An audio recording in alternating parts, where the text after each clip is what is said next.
ሰላም ውድ አድማጮቻችን፣ አዳዲስ መረጃዎችን ይዘን ተመልሰን መጠናል። ማንቸስተር ዩናይትድ ቤት የኦናና ጉዳይ አሁንም ለሩበን አሞሪም አስቸጋሪ ሆኗል። ሆይላንድን አሁንም መልቀቅ ይፈልጋሉ፣ የኩኛም ፈላጊ ናቸው። ስለዚህ የምንነግራችሁ ይኖረናል። ቸልሲ በክረምት የዝውውር መስኮት ሮድሪጎን ከሪያል ማድሪድ ለማምጣት ይፈልጋል። እስከ 100 ሚሊዮን ፓውንድ የመክፈል ፍላጎት አላቸው ይለናል። ወደ ሊቨርፑል ቤት ስናቀና ደግሞ ሊቨርፑል የሳላህ አዲስ ኮንትራት በጣም እያስገረመ ይገኛል። ከኮንትራቱ ጀርባ ምን ነገሮች አሉ የምንነግራችሁ ይኖረናል። አርሰናል የአንቶኒ ጎርደን አዲሱ ፈላጊ ሆኗል። ኤዱ መልቀቁን ተከትሎ ደግሞ የአርሰናሉ መልማይ ጄምስ ሉዊስ ከአርሰናል መልቀቁን ተናግሯል። የአንድሬ በርታ አዳዲስ ሹመቶች የሚጠበቁ ይሆናል። ሰላም ወዳጆቻችን፣ ይህ የያ ስፖርት ነው። ላይክ፣ ሼር፣ ኮሜንት ሰብስክራይብ ማድረጋችሁን አትርሱ። እናንተ ላይክ፣ ሼር፣ ኮሜንት ሰብስክራይብ ብዙዎቹ ጋር እንድንደርስ ያግዘናል። ዛሬ በአራቱ ክለቦች የተለያዩ አይነት መረጃዎች መጠናል። የእናንተ ሼር፣ ላይክ፣ ኮሜንት ሰብስክራይብ ያስፈልጋል። እንግዲህ በማንቸስተር ዩናይትድ እንጀምር። ማንቸስተር ዩናይትድን የሚመለከቱ አዳዲስ መረጃዎች ውስጥ አንዱ የሚሆነው የኦናና ጉዳይ ነው። ኦናና አሁንም በስህተቱ እንደየቀጠለ ነው የሚገኘው። ስለዚህ ለኒውካስትሉ ጨዋታ የመሰለፍ ዕድሉ ጠባብ ነው የሚሉ መረጃዎች ይወጡ ነው። ሩበን አሞሪም ተቀያሪ ወንበር ላይ ይህንን ተጫዋች ማስቀመጥ ይፈልጋሉ። ለኒውካስትሉ ጨዋታ አሁንም በዚህ ተጫዋች ደስተኛ አይደሉም። በክረምቱ ይህ ተጫዋች ይለቃል ብለው ይጠብቃሉ። ሌላኛው የሚሆነው አሁንም ራስመስ ሆይላንድ የመሸጥ ፍላጎት አላቸው። ነገር ግን ከሁለቱም የተሻለ ገንዘብ ማግኘት ይፈልጋሉ። ከሆይላንድ እስከ 40 ሚሊዮን ፓውንድ፣ ከኦናና እስከ 30 ሚሊዮን ፓውንድ። ነገር ግን ወደ ሳውዲ አረቢያ የሚያቀና ከሆነ ይህ ዝውውር የመሳካት እድል ሊኖረው ይችላል። ከቸልሲ ጋርም የጀደን ሳንቾ ጉዳይ፣ ቸልሲ የጀደን ሳንቾን የመግዛት ፍላጎት እንደሌላቸው መረጃዎች ይጠቁማሉ።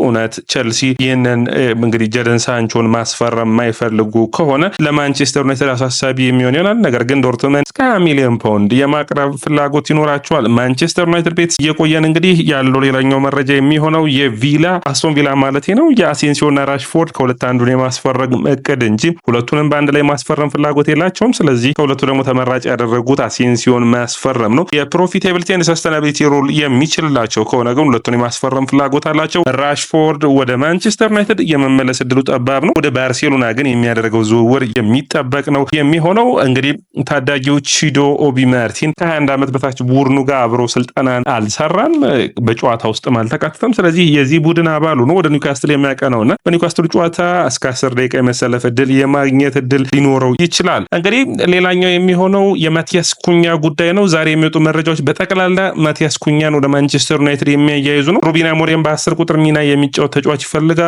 በ10 ቁጥር ሆኖ ደግሞ በ3-4-3 የግራውን 10 ቁጥር የሚይዝላቸው ሹት ማድረግ የሚችል ጥሩ ተጫዋች ይፈልጋሉ። በማቲያስ ኩኛ ደግሞ ደስተኛ ናቸው። ይህ ተጫዋች እስከ 50 ከ60 ሚሊዮን ፓውንድ ሊያወጡበት ይችላሉ። የማንቸስተር ዩናይትድ በክረምቱ ተቀዳሚ የማጥቃት አለማቸው ሁለት ተጫዋቾች ናቸው። አንደኛው ማቲያስ ኩኛ ነው፣ ሌላኛው ሊያም ዴላፕ ነው። ለሁለት ተጫዋቾች እስከ 100 ሚሊዮን ፓውንድ የመውጣት ፍላጎት አላቸው። 13 ጎሎችን እንግዲህ ከኦፕን ፕሌይ ያለ ፔናልቲ ከነጻ ኳሶች ብቻ አስቆጥሯል። በእንግሊዝ ፕሪሚየር ሊግ ከሳጥን ውጭ በማስቆጠር ከፍተኛው የሱ ነው። ወደ ቸልሲ በቀጥታ እናቅና። ቸልሲ ዛሬ ደግሞ ከሮድሪጎ ጋር ስሙ ተያይዟል። እንግዲህ ቸልሲ እንደ ኮፍት ኦፍ ሳይድ ዘገባ ከሆነ 200 ሚሊዮን ፓውንድ የማውጣት ፍላጎት አላቸው። በዚህም 3 ተጫዋቾችን የማስፈረም እቅድ አላቸው። 3 ተጫዋቾች እነማን ናቸው ካላችሁኝ ደግሞ አንደኛው ሮድሪጎን ነው ከሪያል ማድሪድ ቤት ማምጣት የሚፈልጉት። ነገር ግን ቀላል አይሆንም። አንደኛ ቸልሲ የደሞዝ ስኬላቸውን ለሮድሪጎ ሲባል ማሻሻል ይጠበቅባቸዋል። ከማንቸስተር ሲቲ ቀጥተኛ ተፎካካሪነት የሚጠብቃቸዋል።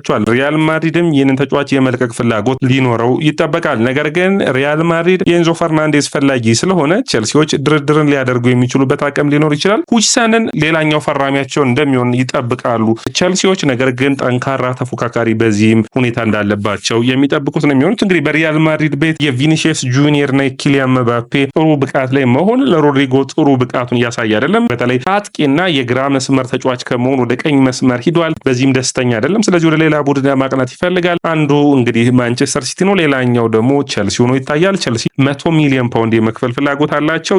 የቸልሲ ህልም ግብ ሊሆን ይችላል። ይህንን ተጫዋች የሚያመጡት ከሆነ የቸልሲን አዲሱን አብዮት የሚያቀጣጥሉ ይሆናል ተብሎ የሚታሰብ ነው። በቸልሲ ቤት የምታስታውሱት የኤዲን ሃዛርድና የዊሊያን አይነት ሚና እንደነበረ ሁሉ አሁንም ሮድሪጎ ደስተኛ አይደለም። ስለዚህ የተሻለ በግራ እግር የሚጫወት ተጫዋችን ሪያል ማድሪድ የሚያስፈርም ከሆነ ይህን ተጫዋች የመልቀቅ ዕድል ሊኖረው ይችላል። ቸልሲ ከሪያል ማድሪድ ጋር ጥሩ ግንኙነት አላቸው። ከዚህ በፊት የነ ክላውዲዮ መካሌሊን ከዛ ውጭ ማቴዮ ኮቫቲችን ማስፈረማቸው የሚታወስ ነው። ነገር ግን የተያዘና የተረጋገጠ መረጃ እንዳልሆነ ልብ ልትሉልኝ ይገባል። የሙሐመድ ኩዴስን ጉዳይ ግን ቸልሲ፣ ፒኤስጂ፣ አልናሰር እንዲሁም ደግሞ ማንቸስተር ሲቲና አርሰናል አሁንም በዚህ ተጫዋች ጉዳይ ከቸልሲ ጋር አብረው እየተፈከሩ ይገኛሉ። ቸልሲ ይህንን ተጫዋች ማስፈረምን ይፈልጋሉ። የሚገርም መረጃ አይቻለሁ። ቸልሲ ከዛሬ 2 ዓመት በፊት ወደ ዌስትሃም ከማቅናቱ በፊት ኩዴስን ለማስፈረም ጫፍ ደርሰው ነበር። ከተጫዋቹ ጋር ተስማምተው ኮንትራት ሊፈርም ኤጀንቱን የተናገረው እንግዲህ ነገር ግን ከአያክስ ጋር 17 ሚሊዮን ፓውንድን አቀረቡ። እንግዲህ አያክስ 35 ሚሊዮን ፓውንድ ፈልገው ነበር። 35 ሚሊዮን ፓውንዱ ደግሞ ዌስትሃም ከፈለው፣ ወደዛ ቀና። ያኔ ቸልሲ ከፍተኛ ገንዘብን ለካይሴዶ መውጣታቸው ነበር እንግዲህ እዚህ አጣብቂኝ ውስጥ የከተታቸው።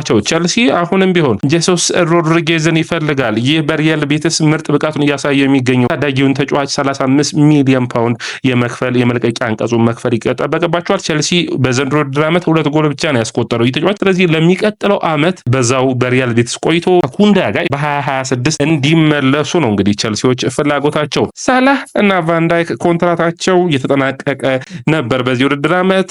ነገር ግን ለሊቨርፑል ደጋፊዎች የሚያስደስተው ዜና ተሰምቷል። ኪንግ ሞሳላህ ለ10 ዓመታት በቀያዮቹ ቤት የሚያቆየውን ኮንትራት ፈርሟል ማለት ይቻላል። የ8 ዓመታትን ቆይቷል። አሁን የ2 ዓመት ኮንትራት ተጨማሪ አድርገዋል። በዘንድሮ ውድድር ዓመት በ45 ጨዋታዎች 32 ጎሎችን እና 22 አሲስቶችን ማድረግ ችሏል። የሊቨርፑል ዋነኛና አስፈላጊ ከሆኑ አጥቂዎች ውስጥ አንዱ ነው። የደሞዙ ሁኔታ ነበር። በደሞዙ ደግሞ ከነጥቅማ ጥቅሙ 480 ሺህ ሆኗል። እንግዲህ ይህ በፕሪሚየር ሊጉ ከሃላንድ በመቀጠል ሁለተኛው ተከፋይ እያደረገዋል። ኬቨን ዲብሮይናን ቀድሟል ማለት ይቻላል። እንግዲህ ሞሳላ 350 ሺህ ነው የነበረው። ነገር ግን ከነጥቅማ ጥቅሙ መሆኑን መርሳት የለባችሁ ሙዳልማቻችን። ስለዚህ ቤዝ ደሞዝ ወይም በቤዝ ሳላሪ ስናየው ኦልሞስት ከነጥቅማ ጥቅሙ ከሃላንድ ጋር እኩል ለመሆን ትንሽ ነው የሚቀረው። ሌላኛው የሚሆነው የቨርጅል ቫንዳይክ ጉዳይ ነው። እንደ ፋብሪዚዮ ሮማኖ ዘገባ ከሆነ የቨርጅል ቫንዳይክ ጉዳይ ሙሉ በሙሉ ተጠናቋል ማለት ይቻላል። ፊርማው ተፈርሟል።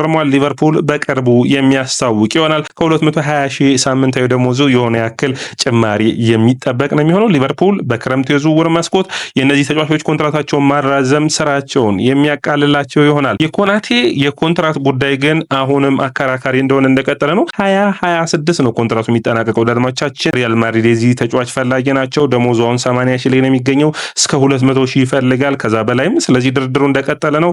የአሊሰን ቤከር እና የኮነር ብራድሊ ደግሞ ለቀጣዩ ጨዋታ የሚመለሱላቸው ይሆናል ተብሎ ይጠበቃል። ለሊቨርፑል ቤት አስደሳቹ ዜና ይህ ነው። በአርሰናል ቤት ስንሄድ ደግሞ የአንቶኒ ጎርደን ጉዳይ እንደ አዲስ መረጃዎቹ ይወጡ ይገኛሉ። መረጃዎቹ የወጡት ደግሞ አንቶኒ ጎርደን እንግዲህ በጣም በሚገርም ሁኔታ መድፈኞቹ ለዚህ ተጫዋች እስከ 90 ሚሊዮን ዩሮ የማቅረብ ፍላጎት አላቸው።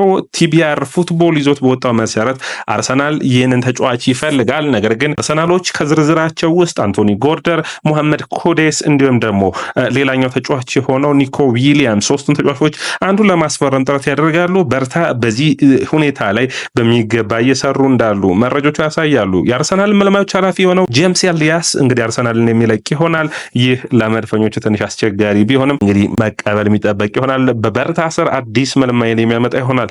የማይክል አርቴታ የአሰልጣኝ አባላቶቹን ስታዩ ካርሎስ ኮስታ፣ አልበርት ስትራተንበርግ እንዲሁም ደግሞ ሚጉኤል ሚኖላ እንዲሁም ደግሞ ኢናኪ ኬና ከዛ ውጭ ኒኮላስ ጃቪየር እነዚህ ሁሉ በአርሰናል ቤት የመቆየት እድላቸው አርሰናል የጆ ቤሊንግሃም ፈላጊ ነው። ነገር ግን አርሰናል ብቻ ሳይሆን ቸልሲም ማንቸስተር ዩናይትድም የዚህ ተጫዋች ፈላጊ ናቸው። ደርማቻችን ይህ ያያ ስፖርት ነው። ላይክ፣ ሼር፣ ኮሜንት ሰብስክራይብ ማድረጋችሁን አትርሱ።